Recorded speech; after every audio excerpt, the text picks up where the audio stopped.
ሰላምና ጤና በያላችሁበት ይድረሳችሁ። ውድና የተከበራችሁ ቤተሰቦቻችን እንደምን አላችሁልን? ከሁለተኛው የዩቲዩብ ቻናላችን አዲስ ስፖርት ልዩ የዝውውር ጉዳዮችን በስፋት የምናነሳበትን የዛሬውን የምሳ ሰዓት ፕሮግራማችን እነሆ ዛሬም ይዘን ተገናኘን። ስለምታደምጡን ከኛ ጋር ስላላችሁ እጅግ ከልብ አድርገን እናመሰግናለን። በዛሬ ፕሮግራማችን እንደተለመደው በጣም በርከት ያሉ የዝውውር ጉዳዮችን እናነሳለን። በተለይ ትልልቆቹን የአውሮፓ ክለቦች የተመለከቱ አሁንም የዝውውር ጉዳዮች በስፋት እየሰማን እንገኛለን። በተለይ ወደ ዓለም ዋንጫው መጠናቀቂያ ጊዜ እየተቃረብን መምጣታችንን ተከትሎ የተለያዩ የዝውውር ጉዳዮችን በስፋት የምንሰማባቸውን ፕሮግራሞች ነው ወደ እናንተ የምናደርሰው። ሀሳብ አስተያየት ካላችሁ ኮሜንት ቦክስ ላይ ልታጋሩ እንችላላችሁ። ቪዲዮአችንን ላይክ፣ ቻናላችንንም ሰብስክራይብ እያደረጋችሁ ቆይታችሁን ከኛ ጋር እያደረጋችሁ እንድትቆዩ ነው ከልብ አድርጌ የምጠይቃችሁ። የተለያዩ የዝውውር ጉዳዮችን እኛ እያነሳሳን ቆይታን እናደርጋለን። እስከ ፕሮግራማችን ፍጻሜ ድረስ አብራችሁን ቆዩ። ከመሸጋገሪያው በኋላ በቀጥታ ወደ ዛሬው ፕሮግራማችን የምናመራ ይሆናል። አብረን እንቆይ።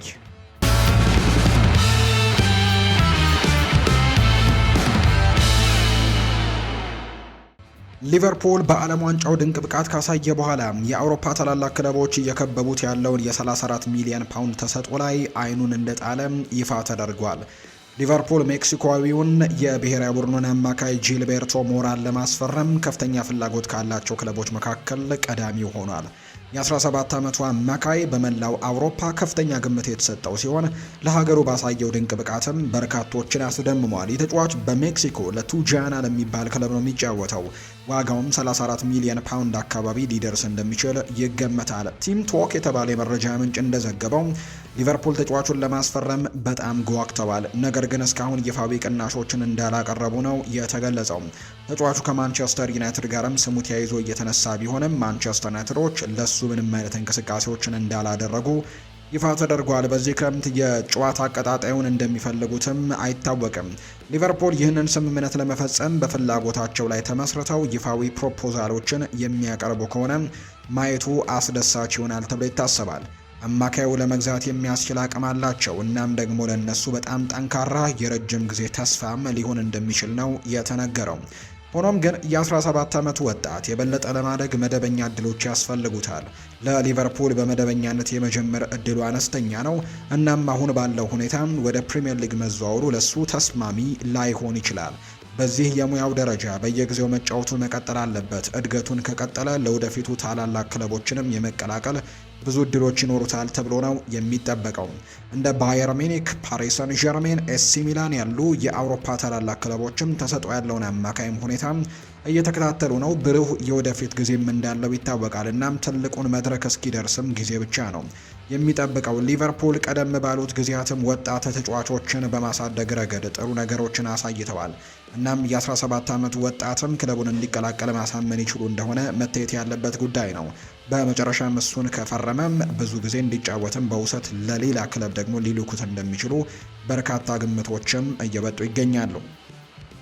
ማንቸስተር ዩናይትድ የጀርመን ብሔራዊ ቡድን አማካይ የሆነው ፌሊክስ ኔሜቻን ከቦሩሲያ ዶርትመንድ ለማስፈረም ፍላጎቱ አለው። የ25 ዓመቱ የመሃል ሜዳ ተጫዋች ጀርመን ከውድድሩ እስክትወጣ ድረስ በዓለም ዋንጫው ጥሩ ብቃትን አሳይቷል። ማንቸስተር ዩናይትድ በመሃል ሜዳው ላይ ተጨማሪ የቴክኒክ ብቃት፣ የአካል ብቃትን ለመጨመርም እየፈለገ ሲሆን የቀድሞውን የማንቸስተር ሲቲ የአካዳሚ ተመራቂም ኢላማ አድርጎታል።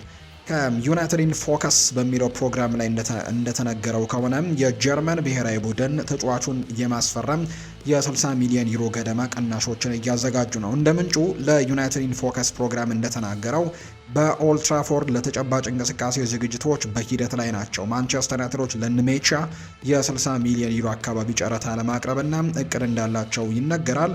ወደ ፕሪምየር ሊግ ከመዘዋወር እድሉ ደግሞ ለንሜቻ በጣም አስደሳች ያደርገዋል። በእንግሊዝ እግር ኳስ ያልተጠናቀቀ ስራ እንዳለው ሊሰማው ይችላል እና በማንቸስተር ዩናይትድ በኩልም ለፕሪምየር ሊጉ ራሱን እንደገና ለማረጋገጥም ሊሰራ የሚችልበት እድሉ አለው።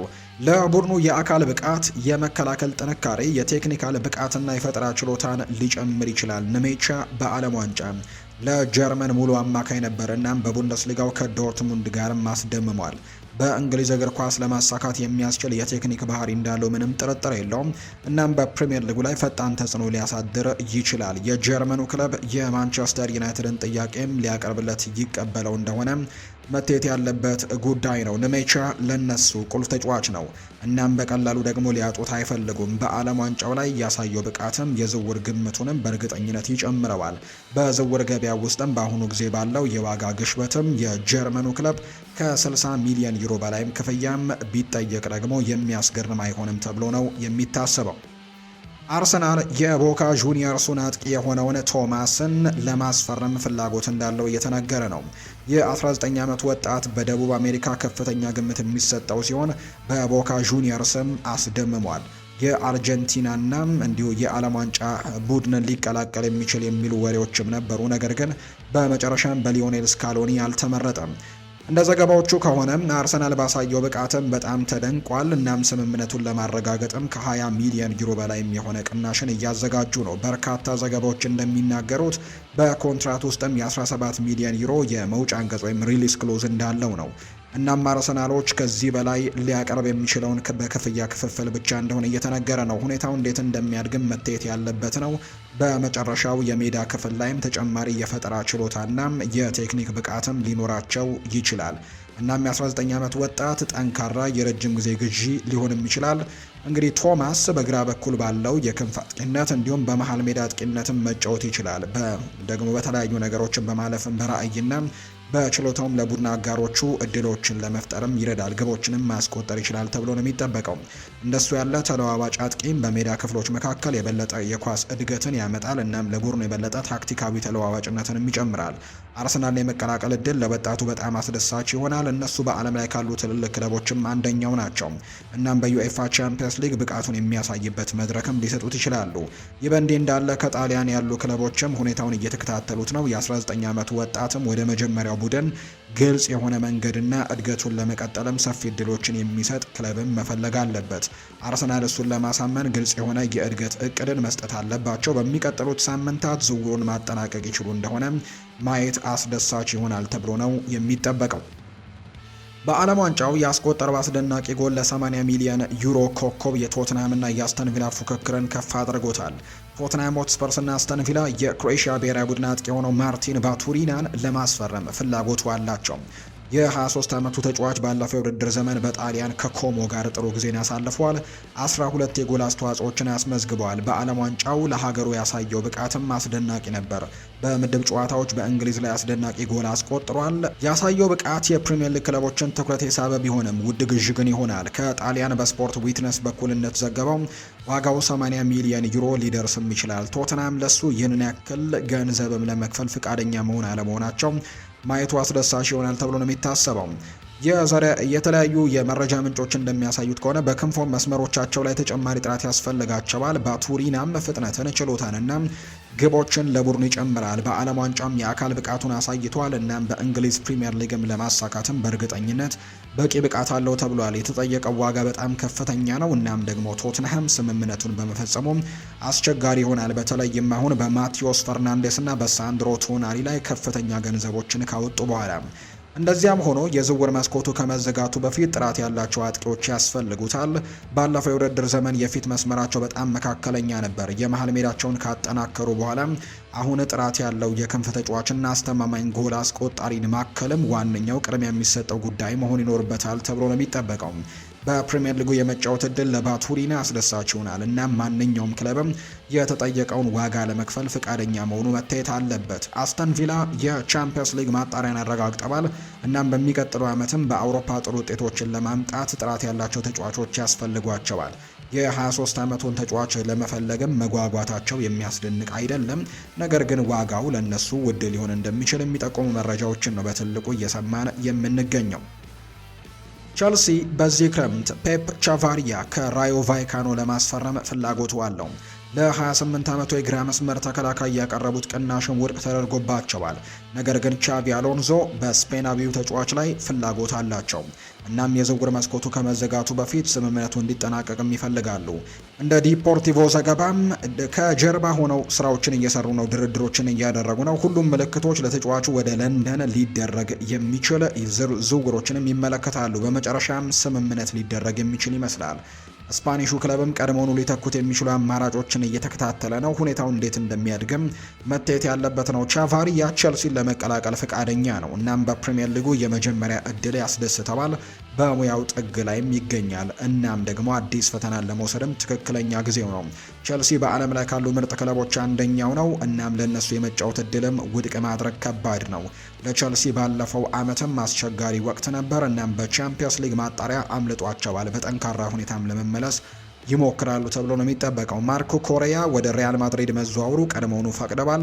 እናም የስፔኑን ኢንተርናሽናል ተጫዋች መተካትም አለባቸው። የ28 ዓመቱ የራዮ ቫይካኖ ተከላካይን መፈለጋቸው የሚያስደንቅ አይደለም። በላሊጋ ውስጥ ያለውን ብቃት አሳይተዋል። እናም ቻቫሪያ በፕሪሚየር ሊግ ውስጥም ሊከሰት ይችላል፣ ሊሳካለት ይችላል ተብሎ ነው የሚታሰበው። ቼልሲ እንቅስቃሴውን በፍጥነት ጨርሶ ወደ ሌሎች ቦታዎችን መሄድ ይችል እንደሆነ መታየት ያለበት ነው። በሚቀጥለው የውድድር ዘመን ከዋና ዋና ክለቦች ጋር መወዳደር ከፈለጉም ብዙ ጥራት ያላቸው ተጫዋቾች ያስፈልጓቸዋል። በአጥቂ ክፍሉና በመሀል ተከላካይ ላይ የበለጠ ጥራትም ያስፈልጋቸዋል ተብሎ እንደሚጠበቅ ነው የመረጃ ምንጩ ይፋ ያደረገው። አርሰናል የኒውካስል ዩናይትዱን አማካይ ብሩኖ ጊማሬሽን ለማስፈረም ፍላጎቱን አጠናክሮ ቀጥሏል። ከ65 ሚሊዮን ፓውንድ በላይ የሆኑ ቅናሾች ነገሩን ወደፊት ሊያራምዱት ይችላሉ ተብሎ ይታሰባል። ምንም እንኳን አርሰናሎች የብራዚላዊውን ኢንተርናሽናል ተጫዋች ለመቅጠር እስካሁን ትልቅ ነገሮችን ባያደርጉም በዝውውር ገበያው ላይ በተሻለ ቅናሽ ተመልሰው እንደሚመጡ ግን ማየቱ ቀላል ነው። ዴይሊ ሜል ዘገባው እንደሚያመለክተው ከሆነ የኒውካስል እንግዲህ ሰዎች ለብሩኖ ጉማሬ 65 ሚሊዮን ፓውንድ መቀበል የገንዘብ ጥቅም አለው ብለው ሊከራከሩ ይችላሉ። ይህ ትክክል መሆኑ ማየት ያለብን፣ ነገር ግን በሚቀጥለው የውድድር ዓመት 29 ዓመት የሚሆነው ተጫዋች ግን ያን ያክል ገንዘቦችን መቀበል ለኒውካስል በጣም ጥሩ ንግድ መሆን ይኖርበታል ተብሎ ነው የሚታሰበው። ይህ በእርግጠኝነት በጣም አስደሳች የዝውውር ድራማ ሊሆን የሚችል ይመስላል። ምክንያቱም አርሰናል እንደ ጉማሬሽ ጥራት ያለው አማካይ ማግኘት ጥሩ ነው ይፈልጋለም። በተመሳሳይ ጊዜ ቀድሞውኑ ከጫፍ እንዲሁ ደግሞ አቅሙ ያለፈ ሊሆን በሚችል ሰው ላይ ከመጠን በላይ መክፈልም ደግሞ አይፈልጉም። ምንም እንኳን ዋጋውን በተቻለ መጠን ከፍ ማድረግ የኒውካስል ጥቅም ቢሆንም እንደ ዘገባዎች ከሆነ ኒውካስል በተለይም ቀደም ሲል በዚህ ክረምት አንቶኒ ጎርደንን፣ ሳንድሮ ቶናሊ የተባሉ ሁለት ኮከብ ተጫዋቾቹን አጥተዋል። ስለዚህም ሌላ ትልቅ ሽያጭ በእርግጠኝነት በደጋፊዎች ዘንድ ጥሩ ተቀባይነት አይኖረውም። ምናልባት ግን ተጫዋቹ ወደ አርሰናል ማምራት እንደሚፈልግ በግልጽ መናገሩ ግን ያንን ነገር የግድ ሊሸጡ እንደሚችሉ እያሳመናቸው ነው። የዴይሊ ሜል ዘገባ የአርሰናልን ፍላጎት በቦርንመዙ አሌክስ ስኮት ላይም እንዲሁ ጠቅሶት ነበር። ነገር ግን በፍጹም እሱ ርካሽ ገንዘብ ይሆናል ተብሎ አይጠበቅም። ከዚያ ውጭ ግን ስፐርስ በዚህ ክረምት በመሀል ሜዳው ላይ በሁለቱ ትልልቅ የዝውውር ንግድ ላይ ሁለቱንም ቶናሊንና ማቴዎስ ፈርናንዴስ ከፈረሙ በኋላ አማራጮቹን ትንሽ የገደበ ይመስላል። አርሰናል እንደሚያደንቀው የምንረዳው ሌላ ስም የሊሉ ታዳጊ አዩብ ቡአዲ ነው። ነገር ግን እሱም በጣም ውድ ይሆናል። አሁን ላይ ያለው ክለቡም ለአንድ ተጨማሪ ዓመት ማቆየትን እንደሚመርጥ የሚያሳዩ መረጃዎች ናቸው በስፋት የተነገሩት። የፓሪስ ሳን ዠርሜን የክም ተጫዋች ብራድሊ ባርኮላ እንደ ሊቨርፑልና አርሰናል ካሉ ክለቦች የሚመጡ የዝውውር ጥያቄዎችን ለማዳመጥ ፍቃደኛ እንደሆነ ተዘግቧል። የፈረንሳይ ብሔራዊ ቡድን ተጫዋች በአሁኑ ጊዜም በ2026 የዓለም ዋንጫ ከሀገሩ ጋር ይገኛል። ነገር ግን በዚህ ክረምት በቅርቡ ስለ ወደፊቱ ዕጣ ፈንታ ውሳኔ መስጠት ያለበት ይመስላል። ባርኮላ በፓሪስ ሳን ዠርሜን የመጀመሪያ አስተላለፍ ውስጥ ቦታውን በአግባቡ አላጠናከረም። ስለዚህም ከክለቡ መውጣቱን ማጤኑ በእርግጠኝነት ትርጉም ይሰጣል ተብሎ ነው የሚታሰበው። እንደ ዴይሊ ሜል ዘገባ ባርኮላ ለሊቨርፑልና ለአርሰናል ክፍት የሆነ ይመስላል። ምንም እንኳን አትሌቲክ እንደዘገበው የ23 ዓመቱ ተጫዋች ለመፈረም የሚፈልግ ማንኛውም ክለብ እስከ 116 ሚሊዮን ፓውንድ መክፈል ሊኖርበት ይችላል። ያን ዲዮማንዴና ማግነስ አክሊዮሼ በሉዊስ ኤንሪኬ የአጥቂ መስመር ውስጥም ሊቀላቀሉ ስለሚችሉ ባርኮላ በዚህ ክረምት በፓሪስ ሳን ዠርሜን የበለጠ እርግጠኛ አለመሆን ሊገጥመው እንደሚችል ይታመናል።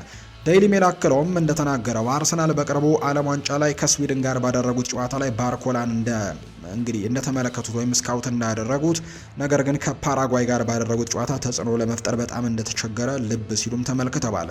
ይህ በእንዲህ እንዳለ ዲዮማንዴም ከእጃቸው እንደወጣ በሚታይበት በዚህ ወቅት ሊቨርፑል ባርኮላን ዋና ኢላማቸው አድርገውታል። በተቃራኒው አርሰናል በአሁኑ ጊዜ ከባርኮላ ይልቅ ሞርጋን ሮጀርስ ላይ እያተኮሩ እንደሆነ ነው መረጃው የሚያሳየው። ከፓራጓይ ጋር በተደረገው ጨዋታ ዝቅተኛ ብቃት ካሳየ በኋላ ዲዴ ዴሾ እሱን እንደማያሰልፉት እንግዲህ በባለፈው ጨዋታም በተቀያሪ ወንበር ላይ እንዳስቀመጡትም የሚታወስ ነው ከሞሮኮ ጋር በነበረው ጨዋታ። ቢሆንም ግን እስካሁን ብዙ ደቂቃዎች ተሰጥቶታል። ስለዚህም ለዓለም ዋንጫው ከተወዳጆቹ አንዷ ለሆነችው ለፈረንሳይ ብሔራዊ ቡድን ቁልፍ ሚና ሲጫወት ቆይቷል። ፈረንሳይ በሩብ ፍጻሜው ሞሮኮን አሸንፋ ማለፏ የሚታወስ ጉዳይ ነው። ሌላኛው የሚነሳው ጉዳይ እንደ ዘገባዎች ከሆነ ቼልሲ በአማካይ ክፍሉ ላይ አስደሳች የዝውውር እቅዶች ያሉት የሁለቱ የፕሪሚየር ሊግ ተሰጥኦዎች የአሌክስ ስኮትና የአደም ዋርተን ጉዳይም ትኩረትን እንደሳበም እየተነገረ ነው። ሆኖም ግን ሰማያዎቹ በአሁኑ ወቅት የቦርንመዙን ኮከብ ስኮትን የአንድሬ ሳንቶስ ተተኪ አድርገው እያሰቡት ቢሆንም የአደም ዋርተን የዝውውር ሊፈጸም የሚችለው ኤንዞ ፈርናንዴዝ ከለቀቀ ብቻ እንደሆነ እየተገለጸ ነው። ይህ የተገለጸው አስተማማኝ በሆነው ሳይመን ፊሊፕስ መረጃ በኩል በወጣ የቅርብ ጊዜ የመረጃ ምንጭ ነው። ዘጋቢው እንደሚለው ስለ ሳንቶስ እንግዲህ ስለሚፈጠረው ነገር መውጣት እንግዲህ በይፋ መረጋገጡ ይታወሳል። ወደ ማንቸስተር ዩናይትድ ማምራቱ፣ ስለ ኤንዞ ፈርናንዴዝ ወደፊት ጣፈንታ ግን አንዳንድ ጉዳዮች ይቀራሉ። አሌክስ ስኮት የአርሰናልም ኢላማ እንደነበር የሚታወስ ጉዳይ ነው። ነገር ግን አርሰናሎች አሁን ወደ ብሩኖ ጉማሬሽ በትልቁ ያመራሉ ተብሎ እንደሚታሰብ ይነገራል። ይሄ በሁለቱም የለንደን ትልልቅ ክለቦች መካከልም አስደሳች ፉክክርን ሊፈጥር የሚችል ዝውውር ተደርጎ ይቆጠር ነበር። ፊሊፕስ ስለ ቼልሲ የአማካይ ክፍል እቅድ ሲያብራራ አሌክስ ስኮት አሁን የሰንደርላንዱን ግራኒት ጃካ አማራጭ ሆኖ እንደሚታይ ነው የተነገረው። ሳይመን ፊሊፕስ ቼልሲ ከላይ እንደተጠቀሰው ነገሮቹን ሁሉ ውጭ እንግዲህ አዳዲስ አማካዮችን መፈለጉን ቀጥሏል። ከተስማሙበት ዋጋ ጋርም መስማማት ከቻሉ የሰንደርላንዱን ግራኒት ጃካን አስቀድመው እያስፈረሙ ነበር። ነገር ግን የእሱ የማስፈረም እድላቸው በጣም ከባድ ሊሆን እንደሚችል የሚያሳዩ ነገሮች እየወጡ ነው የሚገኙት። ቼልሲ አሁን በዚህ ክረምትም ሁለት አዳዲስ አማካዮችን ሊያስፈርሙ ይችላሉ። አደም ዋርተን በቅድሚያ ከሚፈልጉት ዝርዝር ውስጥ አሁንም ከፍተኛ ቦታ ላይ እንዳለ ነው። እንደ መረጃ ምንጮቹ ዘገባ ከሆነ ቼልሲ ሳንቶስን ከቦርንመዙ አሌክስ ስኮት ጋር ሊተኩት ይችላሉ። ሳንቶስ ወደ ማንቸስተር ዩናይትድ ማምራቱን ተከትሎ አክለውም ቼልሲ ስኮትን እንዲሁ በተወሰነ ጊዜ ሲወዱት የነበረ ተጫዋች ሲሆን የውድድር ዘመኑን ሙሉ ሲከታተሉትም ነበር። ችግሩ ቦርንመዝ በአሁኑ ሰዓት አሌክስ ስኮትን ለመሸጥ ምንም አይነት ደግሞ የሚባል ፍላጎት አለማሳየቱ እንደሆነ ነው እየተገለጸ የሚገኘው። ስለዚህ የመሸጥ ምንም አይነት ፍላጎት የላቸውም። እንዲያውም አዲስ ኮንትራት አቀርበውለታል። ስለዚህ ስለሚፈጠረው ዝውውርም ያለው ስሜትም አሉታዊ ነገሮች አሉት። ምናልባትም ጉዳዩ እየቀዘቀዘ ያለው ለዚህ ነው። ነገር ግን አንድሬ ሳንቶስ ክለቡን ለቆ ስለወጣ አሁን ላይ ይህንን ተጫዋች ለማስፈረም ጥረቶችን ያደርጋሉ ተብሎ ይጠበቃል። ነገር ግን በዚህ መረጃ ምንጭ ላይ የአሌክስ ስኮት ስም በተወሰነ ጊዜ ስንሰማ ቆይተናል። ምንጮች ቸልሲ ለእርሱ እንደሚሞክሩ ደግሞ ተናግረዋል። ዋርተንንም ኢላማ እንዳደረገው ነው የተነገረው። በተለይ ኤንዞ ፈርናንዴዝ የመሸጥ እድሉ ግን ጠባብ ከመሆኑ ጋር በተያያዘ ላይፈረም የሚችልበት እድልም እንዳለ ተነግሯል። የሳንቶስ በማንቸስተር ዩናይትድ ዝውውር ውስጥ እንግዲህ መካተቱን ተከትሎ ባለፈው ሳምንት የታሪክ ይበል ተጨባጭ የሆነ ይመስላል። ተሰጥኦ ያለው ወጣት ብራዚላዊ በቼልሲ ውስጥም እንደ መደበኛ ተጫዋች መመስረት ስላልቻለ ሌሎች ክለቦችም ስለ ዝውውሩ ሁኔታ መመርመር ጀምረው ነበር። ወደ ማንቸስተር ዩናይትድ ማቅናቱም ተረጋግጧል።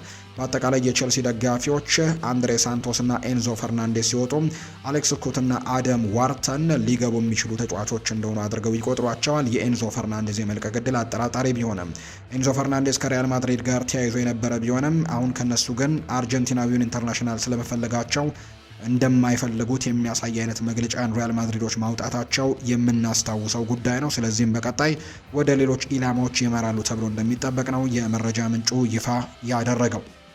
ውድን የተከበራችሁ ቤተሰቦቻችን ከሁለተኛው የዩቲዩብ ቻናላችን አዲስ ስፖርት ልዩ ለዛሬ ያዝንላችሁ የዝውውር ጉዳዮች ላይ ትኩረት አድርገን የሰራነው ፕሮግራም ይህንን ይመስል ነበር። ቆይታችሁን ከኛ ጋር ስላደረጋችሁ እጅግ ከልብ አድርገን እናመሰግናለን። ፉአድ ባህሩ እንደተለመደው ይህንን ፕሮግራም እየመራው ከእናንተ ጋር ቆይታን አድርጌያለሁ። የተለያዩ ርዕሰ ጉዳዮችን ያካፈልንበት የዛሬ ፕሮግራማችንም ይህንን ይመስል ነበር። ቆይታችሁን ከኛ ጋር ስላደረጋችሁ ከልብ አድርጌ አመሰገንኩኝ። በቀጣይ ፕሮግራሞቻችን ሌሎች ስፖርታዊ ጉዳዮችን፣ ሌሎች አዳዲስ መረጃዎችን፣ ሌሎች የዝውውር ጉዳዮችን ይዘን በድጋሚ ተመልሰን የምንገናኝ ይሆናል። ከኛ ጋር ለነበራችሁ በሙሉ ላቅ ያለ ምስጋናችንን ለእናንተ ማቅረብ እንወዳለን። ፉአድ ባህሩ ፕሮግራሙን መራሁ። መልካም ጊዜ እንዲሆንላችሁ በአክብሮት ተመኘው።